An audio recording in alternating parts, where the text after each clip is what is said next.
2002 সালের ভোটার তালিকা নিয়ে বিতর্ক। ভোটার তালিকা সংশোধন করে প্রকাশের দাবি, ব্লক অফিসে লিখিত অভিযোগ কংগ্রেসের। 2002 সালে ভোটার তালিকা নিয়ে বিতর্ক।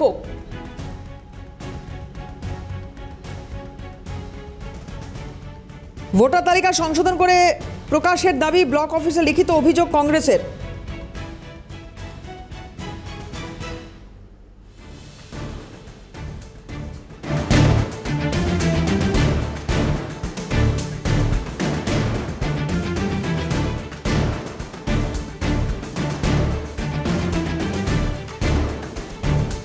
দু সালে ভোটার তালিকা নিয়ে বিতর্ক। বসিরহাটের ঘটনা। ভোটার তালিকা সংশোধন করে প্রকাশের দাবি, ব্লক অফিসে লিখিত অভিযোগ কংগ্রেসের। শামীম মোল্লা আমাদের প্রতিনিধি রয়েছেন, কথা বলবো শামীমের সঙ্গে। শামীম, কি অভিযোগ করা হচ্ছে?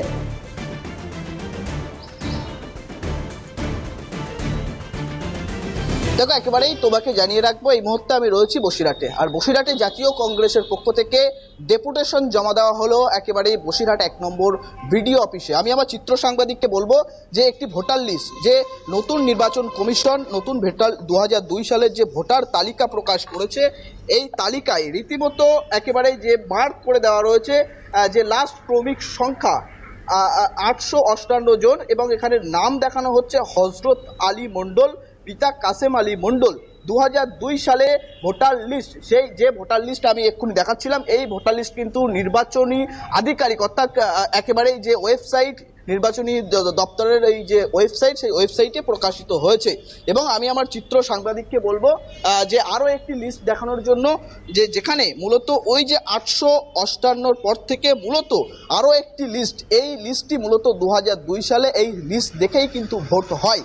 যে এখানে একেবারেই দেখা যাচ্ছে যে লাস্ট ক্রমিক সংখ্যা যদি দেখানো হয়, লাস্ট ক্রমিক সংখ্যা রয়েছে 892, অর্থাৎ একেবারে 858 থেকে 892।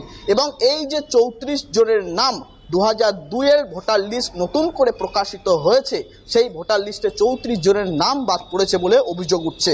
এবং মূলত একটু কথা বলার চেষ্টা করব যে সমস্ত কংগ্রেসের নেতৃত্ব যারা রয়েছে, যে সমস্ত মানুষজন যাদের ভোটার তালিকা থেকে নাম বাদ পড়েছে, তারা কি বলছে।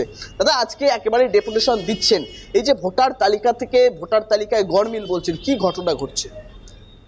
2002 সালের যে ভোটার লিস্ট, সেই মাদার কপি আমাদের নেতা, ওখানকার নেতা তার কাছে ছিল।